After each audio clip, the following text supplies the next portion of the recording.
अस्सलाम वालेकुम, सत श्री अकाल जी। उम्मीद करना कि ਸਾਰੇ ਠੀਕ ਹੋ ਤੇ ਅੱਛਾ ਜੀ। ਸਕੇਲੇ ਦਾ ਦੂਸਰਾ ਪਾਰਟ ਔਰ ਬਾਕੀ ਸਕੇਲਾ ਵੇਖਣ ਤੋਂ ਪਹਿਲਾਂ ਉਹਨਾਂ ਸਟੂਡੈਂਟ ਵਾਸਤੇ ਵੀ ਜਿਹੜੇ ਐਗਜ਼ਾਮੇ ਦੇਣੇ ਦਾ ਸੋਚਦੇ ਨੇ ਔਰ ਡੇਟ ਲੈਣਾ ਚਾਹੁੰਦੇ ਨੇ, ਠੀਕ ਹੈ, ਉਹ ਕੁਝ ਪੁਆਇੰਟ ਜਿਹੜੇ ਨੂੰ ਮੈਂ ਦੱਸਣਾ। ਤੇ ਜਦੋਂ ਤੁਹਾਡੀਆਂ ਗਲਤੀਆਂ ਫਾਰ ਐਗਜ਼ਾਮਪਲ ਹੁੰਦੀਆਂ ਨੇ ਪਈਆਂ 5 ਤੋਂ 6 ਗਲਤੀਆਂ ਪਈਆਂ ਹੁੰਦੀਆਂ ਨੇ ਤੇ ਫਿਰ ਤੁਹਾਨੂੰ ਡੇਟ ਲੈ ਲੈਣੀ ਚਾਹੀਦੀ ਹੈ। ਲੇਕਿਨ ਇਹਦੇ ਵਿੱਚ ਦੋ ਤਿੰਨ ਚੀਜ਼ਾਂ ਨੇ, ਉਹਦੇ ਤੇ ਧਿਆਨ ਕਰਕੇ, ਮਸਲਨ ਕਿਹੜੇ ਪ੍ਰੋਵਿੰਸ ਵਿੱਚ ਹੋ ਔਰ ਕਿਤਨੀ ਦੇਰ ਬਾਅਦ ਤੁਹਾਨੂੰ ਡੇਟ ਮਿਲਦੀ ਹੈ, ਉਸ ਚੀਜ਼ ਨੂੰ ਆਪਣੇ ਜ਼ਿਹਨ ਰੱਖ ਕੇ ਡੇਟ ਲੈਣੀ ਹੈ। ਔਰ ਦੂਸਰਾ ਪੁਆਇੰਟ ਜਿਹੜਾ ਹੈ ਉਹ ਤੁਸੀਂ ਕਿੰਨਾ ਟਾਈਮ ਦੇ ਸਕਦੇ ਹੋ। ਫਾਰ ਐਗਜ਼ਾਮਪਲ ਅਸੀਂ ਅਪਲਾਈ ਕਰਨੇ ਆ ਐਗਜ਼ਾਮੇ ਵਾਸਤੇ, ਸਾਨੂੰ ਮਹੀਨੇ ਬਾਅਦ ਡੇਟ ਮਿਲ ਜਾਂਦੀ ਹੈ, ਸਾਡੀ ਗਲਤੀਆਂ ਪਈ ਹੁੰਦੀਆਂ ਨੇ 5 ਤੋਂ 6। ਕੀ ਤੁਹਾਡੇ ਕੋਲ ਇੰਨਾ ਟਾਈਮ ਹੈ ਵੇ ਕਿ ਤੁਸੀਂ ਉਸ ਮਹੀਨੇ ਦੇ ਵਿੱਚ ਉਹ ਜਿਹੜੀਆਂ 5-6 ਗਲਤੀਆਂ ਹੁੰਦੀਆਂ ਸਨ ਪਈਆਂ ਉਹਨਾਂ ਨੂੰ 0 ਜਾਂ 1 ਜਾਂ 2 ਤੱਕ ਲੈ ਕੇ ਆ ਸਕਦੇ ਹੋ? ਠੀਕ ਹੈ, ਅਗਰ ਤੇ ਟਾਈਮ ਹੈ ਵੇ ਫਿਰ ਅਪਲਾਈ ਕਰ ਲਓ। ਫਾਰ ਐਗਜ਼ਾਮਪਲ ਅਗਰ ਤੁਹਾਡੇ ਕੋਲ ਇੰਨਾ ਟਾਈਮ ਨਹੀਂ ਹੁੰਦਾ, ਬਿਲਕੁਲ ਹੀ ਘੱਟ ਟਾਈਮ ਹੈ, ਤੇ ਫਿਰ ਤੁਸੀਂ ਇਹਨੂੰ ਬਿਹਤਰ ਹੈ ਕਿ ਮਹੀਨਾ ਡੇਢ ਹੋਰ ਪੜ੍ਹ ਕੇ ਜਦੋਂ ਤੁਹਾਡੀਆਂ ਗਲਤੀਆਂ 3 ਤੋਂ 4 ਆ ਜਾਣ ਫਿਰ ਤੁਸੀਂ ਅਪਲਾਈ ਕਰੋ ਡੇਟ ਵਾਸਤੇ। ਲੇਕਿਨ ਅਗਰ ਤੁਹਾਡੇ ਕੋਲ ਟਾਈਮ ਹੈ ਵੇ ਤਾਂ ਫਿਰ ਤੁਸੀਂ ਬੇਸ਼ੱਕ ਤੁਹਾਡੀਆਂ 6-7 ਗਲਤੀਆਂ ਪਈਆਂ ਹੁੰਦੀਆਂ ਨੇ, ਫਿਰ ਵੀ ਤੁਸੀਂ ਆਪਣੀ ਡੇਟ ਅਪਲਾਈ ਕਰ ਸਕਦੇ ਹੋ। ਠੀਕ ਹੈ, ਉਹ ਜਿਹੜਾ ਬੰਦਾ ਤਿਆਰੀ ਵੈ ਕਰਦਾ ਹੁੰਦਾ ਉਹਨਾਂ ਆਪਣਾ ਪਤਾ ਹੁੰਦਾ ਵੀ ਮੈਂ ਕਿੰਨਾ ਟਾਈਮ ਦੇ ਸਕਦਾ ਔਰ ਮੇਰੀ ਤਿਆਰੀ ਕਿਸ ਤਰ੍ਹਾਂ ਦੀ ਹੁੰਦੀ ਹੈ। ਠੀਕ ਹੈ ਜੀ। ਤੇ ਗਲਤੀਆਂ ਘਟਾਉਣੇ ਦਾ ਇਹ ਤਰੀਕਾ ਹੈ, ਆਰਗੂਮੈਂਟ ਹੀ ਕਰੋ ਜਿਤਨੇ ਕਰ ਸਕਦੇ ਹੋ। ਤੇ ਬਿਹਤਰ ਤੇ ਇਹ ਹੁੰਦਾ ਵੀ ਸਾਰੇ ਜਿਹੜੇ ਚੈਪਟਰ ਨੇ ਉਹਨਾਂ ਦੇ ਆਰਗੂਮੈਂਟ ਹੀ ਕਰਦੇ ਜਾਓ, ਬਾਰ-ਬਾਰ ਰਿਪੀਟ ਕਰਦੇ ਜਾਓ ਜਿੰਨਾ ਟਾਈਮ ਮਿਲਦਾ ਹੈ। ਸਕੇਦੇ ਜਿਹੜੇ ਨੇ ਉਹ 5 7 8 10 ਬੜੇ ਸਕੇਦੇ ਹੁੰਦੇ ਨੇ, ਠੀਕ ਹੈ, ਜ਼ਿਆਦਾ ਆਰਗੂਮੈਂਟ ਹੀ ਕਰੋ। ਤੇ ਚਲੋ ਜੀ, ਬਾਕੀ ਫਿਰ ਜਿਹੜੇ ਪੜ੍ਹਦੇ ਨੇ ਉਹਨਾਂ ਨੂੰ ਪਤਾ ਹੀ ਹੈ ਚੀਜ਼ਾਂ ਦਾ। ਤੇ ਜਿਹੜੇ ਸਟੂਡੈਂਟ ਥਿਊਰੀ ਪਾਸ ਕਰ ਲਈਏ PDF ਮਿਲ ਗਿਆ, ਮੇਰੇ WhatsApp ਨੰਬਰ ਸੈਂਡ ਕਰ ਦਿਓ। ਤੇ ਚਲੋ ਜੀ, 16 ਨੰਬਰ ਸਵਾਲ ਵੇਖ ਲੈਂਦੇ ਆ। I massimali della polizia assicurativa RCA, ਕਹਿੰਦਾ ਜਿਹੜੀ ਇੰਸ਼ੋਰੈਂਸ ਦੀ ਪਾਲਿਸੀ massimali ਹੈ aumentano ogni anno, ਕਹਿੰਦੇ ਹਰ ਸਾਲ ਵੱਧ ਜਾਂਦੀ ਹੈ। ਫਾਲਸੋ ਜੀ। 17 ਨੰਬਰ ਪਨੇਲੋ ਜੀ ਇੰਪੋਰਟਾਂਤੇ ਵੇ, ਐਗਜ਼ਾਮ ਵਿੱਚ ਆਉਂਦੀ ਹੈ। In presenza del segnale raffigurato ਹੈ ਨਿਸ਼ਾਨ ਦਿਖਾਇਆ ਗਿਆ ਦੀ ਮੌਜੂਦਗੀ ਵਿੱਚ, ਇਹ del semaforo tre luci ਤੇ ਤਿੰਨਾਂ ਲਾਈਟਾਂ ਵਾਲੇ ਇਸ਼ਾਰੇ ਦੀ ਮੌਜੂਦਗੀ ਵਿੱਚ। Abbiamo la presidenza, ਕਹਿੰਦਾ ਸਾਡੀ ਪਹਿਲ ਹੈ se il semaforo spento, ਅਗਰ ਇਸ਼ਾਰਾ ਬੰਦ ਹੈ। ਵੇਖੋ ਜੀ, ਇਸ ਨਿਸ਼ਾਨ ਦੇ ਮੁਤਾਬਕ ਸਾਡੀ ਪਹਿਲ ਹੈ, ਕਿਉਂਕਿ ਅਗਰ ਇਸ਼ਾਰਾ ਲੱਗਿਆ ਇਸ਼ਾਰਾ ਬੰਦ ਹੈ ਫਿਰ ਸਾਡੀ ਪਹਿਲ ਹੋਵੇਗੀ। 18 ਨੰਬਰ il delineatore raffigurato ਹੈ, delineatore ਦਿਖਾਇਆ ਗਿਆ ਇਹ posto in un incrocio, ਕਹਿੰਦਾ ਇੱਕ ਚੌਕ ਵਿੱਚ ਲੱਗੀ ਹੈ। ਦੋਵੇਂ non è possibile proseguire dritto, ਜਿੱਥੇ ਸਿੱਧਿਆਂ ਜਾਣਾ ਮੁਮਕਿਨ ਨਹੀਂ। ਵੇਰੋ ਜੀ, ਬਹੁਤ ਹੀ ਆਸਾਨ ਹੈ ਕਿਉਂਕਿ ਨਿਸ਼ਾਨ ਨੂੰ ਵੇਖ ਕੇ ਸਮਝ ਲੱਗਦੀ ਹੈ। 19 number lo spazio di frenatura, ਕਹਿੰਦਾ ਇਹ spazio di frenatura ਵੇ quadruplica, 4 ਗੁਣਾ ਹੋ ਜਾਏਗੀ se la velocità si raddoppia, ਅਗਰ ਸਪੀਡ raddoppia ਹੁੰਦੀ ਹੈ, ਡਬਲ ਹੁੰਦੀ ਹੈ। ਵੇਰੋ ਜੀ, ਅੱਗੇ ਵੀ ਇਹ ਚੀਜ਼ ਸਮਝਾਈ ਹੈ, raddoppia 2 ਨੂੰ ਆਖਦੇ ਨੇ, 2 ਨੂੰ 2 ਨਾਲ ਜ਼ਰਬ ਦਿਓ ਕੀ ਹੁੰਦਾ ਹੈ 4। ਠੀਕ ਹੈ, ਤੇ ਇਹ ਵੇਖੋ quadruplica ਉਹ 4 ਕਹਿ ਰਿਹਾ। 20 ਨੰਬਰ ਇਹ vietato il sorpasso, ਕਹਿੰਦਾ ਓਵਰਟੇਕ ਕਰਨਾ ਮਨਾ ਹੈ quando il veicolo che precede, ਜਦੋਂ ਅੱਗੇ ਵਾਲੀ ਗੱਡੀ ha azionato, ਉਹਨੇ ਆਨ ਕਰ ਲਿਆ indicatore di direzione destro, ਸੱਜਾ ਡਾਇਰੈਕਸ਼ਨ ਵਾਲਾ ਇਸ਼ਾਰਾ ਆਨ ਕਰ ਲਿਆ, ਤੇ ਫਿਰ ਕਹਿੰਦਾ ਉਹਨੂੰ ਓਵਰਟੇਕ ਕਰਨਾ ਮਨਾ ਹੈ। ਫਾਲਸੋ ਜੀ, ਅਗਰ ਉਹਨੇ ਸੱਜਾ ਆਨ ਕੀਤਾ ਹੈ ਤੇ ਓਵਰਟੇਕ ਹੁੰਦਾ ਹੀ ਖੱਬੀ ਸਾਈਡ ਤੋਂ ਹੈ, ਤੁਸੀਂ ਖੱਬੀ ਸਾਈਡ ਤੋਂ ਓਵਰਟੇਕ ਕਰ ਲਵੋ।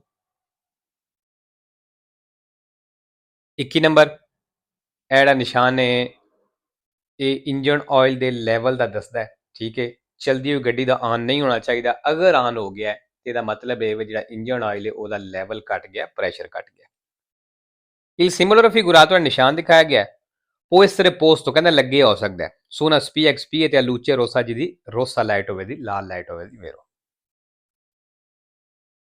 22 ਨੰਬਰ idoneità alla guida, ਕਹਿੰਦਾ ਸਹੀ ਡਰਾਈਵਿੰਗ ਦੇ ਲਈ ਉਹ ਇਸ ਤਰ੍ਹਾਂ ਕੰਪਰੋਮਾਈਜ਼ ਹੋ ਸਕਦਾ ਹੈ, ਸਮਝੌਤਾ ਹੋ ਸਕਦਾ ਹੈ। se si fa uso di bevande gazzate, ਅਗਰ ਤੁਸੀਂ bevande gazzate ਇਸਤੇਮਾਲ ਕਰਦੇ ਮਤਲਬ ਕੋਈ ਗੈਸ ਵਾਲਾ ਲਿਕੁਇਡ ਯੂਜ਼ ਕਰਦੇ ਹੋ। ਫਾਲਸੋ। 23 ਨੰਬਰ per garantire aderenza, ਕਹਿੰਦਾ ਜਿਹੜੀ ਅਦਰੈਂਸਾ ਹੁੰਦੀ ਹੈ, ਰੋਡ ਗ੍ਰਿਪ ਹੁੰਦੀ ਹੈ, ਪਕੜ ਹੁੰਦੀ ਹੈ, ਉਹਦੀ ਗਰੰਟੀ ਦੇ ਲਈ। la stabilità del veicolo, ਤੇ ਗੱਡੀ ਦੇ ਸਟੇਬਲ ਰਹਿਣੇ ਦੀ ਗਰੰਟੀ ਦੇ ਲਈ। bisogna controllare, ਕਹਿੰਦਾ ਤੁਸੀਂ ਚੈੱਕ ਕਰੋ ਕਿ la pressione di gonfiaggio degli pneumatici, ਜਿਹੜਾ ਟਾਇਰਾਂ ਨੂੰ ਫੁਲਾਣੇ ਵਾਲਾ ਪ੍ਰੈਸ਼ਰ ਹੈ, ਮਤਲਬ ਟਾਇਰਾਂ ਦੀ ਹਵਾ ਹੁੰਦੀ ਹੈ, sia quella voi otnie consigliata dalla casa costruttrice ਜਿਹੜੀ casa costruttrice ਤੁਹਾਨੂੰ ਸਲਾਹ ਦੇ ਰਹੀ ਹੈ ਵੇਰੋ ਜੀ casa costruttrice ਕਿਹਨੂੰ ਆਖਦੇ ਨੇ ਜਿਨ੍ਹਾਂ ਗੱਡੀ ਬਣਾਈ ਹੈ ਠੀਕ ਹੈ ਤੇ ਜਦੋਂ ਤੁਸੀਂ ਖੋਲਦੇ ਹੋ ਨਾ ਗੱਡੀ ਦਾ ਦਰਵਾਜ਼ਾ ਉਹਦੇ ਸਾਈਡ ਤੇ ਇੱਕ ਪਰਚੀ ਜੀ ਲੱਗੀ ਹੁੰਦੀ ਚਿੱਟ ਲੱਗੀ ਹੁੰਦੀ ਹੈ ਉਹਦੇ ਉੱਤੇ ਲਿਖਿਆ ਹੁੰਦਾ ਹੈ ਕਿ ਅਗਲੀਆਂ ਟਾਇਰਾਂ ਵਿੱਚ ਤੁਸੀਂ ਇੰਨੀ ਵਾਰ ਰੱਖੋ ਤੇ ਬਿਹਤਰ ਹੈ ਪਿਛਲੀਆਂ ਵਿੱਚ ਇੰਨੀ ਰੱਖੋ ਤੇ ਬਿਹਤਰ ਹੈ ਠੀਕ ਹੈ 26 ਨੰਬਰ dare presidenziale ਨਿਸ਼ਾਨ ਹੈ il segnale raffigurato è ਨਿਸ਼ਾਨ ਦਿਖਾਇਆ ਗਿਆ si trova solo ਕਹਿੰਦਾ ਸਿਰਫ ਮਿਲੇਗਾ ਸੁਸਤਰਾ ਦੇ ਐਕਸਤਰਬਾਨੇ ਦੇ ਉੱਤੇ ਫਾਲਸੋ ਜੀ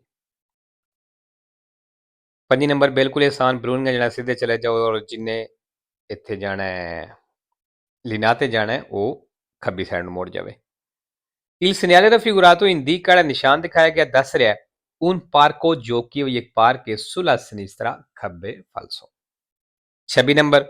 in un secondo ਇੱਕ ਸੈਕਿੰਡ ਦੇ ਵਿੱਚ si percorrono circa metri 42 ਤਕਰੀਬਨ ਕਹਿੰਦਾ 42 ਮੀਟਰ ਚੱਲੋਗੇ se si viaggia a 150 km all'ora ਅਗਰ ਤੁਸੀਂ 150 ਦੀ ਸਪੀਡ ਤੇ ਚੱਲ ਰਹੇ ਹੋ ਫੇਰ ਅੱਛਾ ਅੱਗੇ ਵੀ ਸਪੀਡ ਦਾ ਮੈਂ ਬੜੀ ਵਾਰੀ ਸਮਝਾਇਆ ਲੇਕਿਨ ਚਲੋ ਮੈਂ ਸਮਝਾ ਦੇਣਾ ਹੋ ਸਕਦਾ ਕੋਈ ਸਟੂਡੈਂਟ ਨਵਾਂ ਹੋਵੇ ਪਹਿਲੀ ਦਫਾ ਜਾਂ ਚਲੋ ਹਲੇ ਉਹਨੂੰ ਇਹਨਾਂ ਚੀਜ਼ਾਂ ਦਾ ਨਾ ਪਤਾ ਹੋਵੇ ਤੇ ਉਹਨੂੰ ਵੀ ਸਮਝ ਆ ਜਾਵੇ ਸਪੀਡ ਜਿਹੜੀ ਵੀ ਹੋਵੇ ਦੀ ਇੱਥੇ ਹੁਣ ਵੇਖੋ 150 ਦੀ ਸਪੀਡ ਹੁੰਦਾ ਸੀ ਹੈ ਸਪੀਡ ਜਿਹੜੀ ਵੀ ਹੋਣੀ ਹੈ ਉਹਦੇ ਨਾਲ ਤੁਸੀਂ ਇੱਕ ਜ਼ੀਰੋ ਖਤਮ ਕਰ ਲੈਣੀ ਜ਼ੀਰੋ ਖਤਮ ਕਰੀਏ ਪਿੱਛੇ ਕੀ ਬਚਦਾ 15 ਸਪੀਡ ਬਾਕੀ ਜਿਹੜੀ ਵੀ ਬਚੇ ਦੀ ਉਹਨੂੰ 3 ਨਾਲ ਤੁਸੀਂ ਜ਼ਰਬ ਦੇਣੀ ਹੈ 15 30 ਤੇ 45 45 ਆਉਂਦਾ ਠੀਕ ਹੈ 45 ਆ ਗਿਆ ਇਹਨੇ ਕੀ ਹੈ 42 ਹੁਣ ਵੇਖੋ ਅਗਰ ਸਪੀਡ 50 ਤੱਕ ਹੋਵੇ ਇੱਕ ਹਿੱਸੇ ਦਾ ਫਰਕ ਆਉਂਦਾ ਤੇ ਫਿਰ ਵੀ ਵੇਰੋ ਹੋ ਜਾਏਗਾ ਅਗਰ ਸਪੀਡ 50 ਤੋਂ 100 ਦੇ ਦਰਮਿਆਨੇ ਦੋ ਹਿੱਸਿਆਂ ਦਾ ਫਰਕ ਆਉਂਦਾ ਤੇ ਫਿਰ ਵੀ ਠੀਕ ਹੋਵੇਗਾ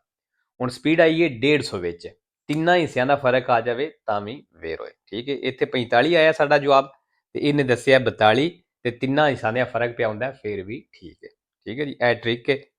ਇਹਦੇ ਨਾਲ ਤੁਹਾਨੂੰ ਆਸਾਨੀ ਨਾਲ ਸਮਝ ਆ ਜਾਏਗੀ 27 number nella situazione rappresentata in figura ਜਿਹੜੀ ਸਿਚੁਏਸ਼ਨ ਤਸਵੀਰ ਦਿਖਾਈ ਗਈ ਹੈ ਇਹਦੇ ਵਿੱਚ il veicolo R ਕਹਿੰਦਾ ਜਿਹੜੀ R ਗੱਡੀ ਹੈ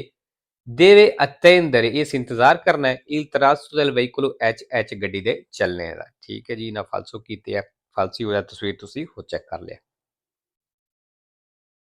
28 ਨੰਬਰ ਜੀ ਇਹ ਪਨੇਲੋ ਉਦੋਂ ਗੱਡੀ ਦੇ ਪਿੱਛੇ ਲਾਈ ਦੀ ਹੈ ਜਦੋਂ ਗੱਡੀ ਦੇ ਪਿੱਛੇ ਸਮਾਨ ਵਧਿਆ ਹੋਵੇ ਚਾਹੇ ਜਿੰਨੀ ਲਿਮਟ ਦੀ ਇਜਾਜ਼ਤ ਹੈ ਉਹਨਾਂ ਵਧਿਆ ਹੋਵੇ ਜਾਂ ਬਿਲਕੁਲ ਥੋੜਾ ਜਿਹਾ ਵਧਿਆ ਹੋਵੇ ਫਿਰ ਵੀ ਇਹ ਪਨੇਲੋ ਲਾਣੀ ਜ਼ਰੂਰੀ ਹੈ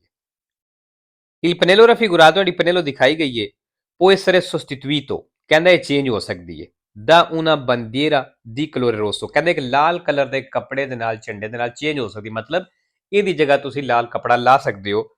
delle dimensioni ਜਿਹਦਾ ਸਾਈਜ਼ ਹੋਵੇਗਾ di 50 per 50 centimetri ਠੀਕ ਹੈ ਜੀ ਫਾਲਸੋ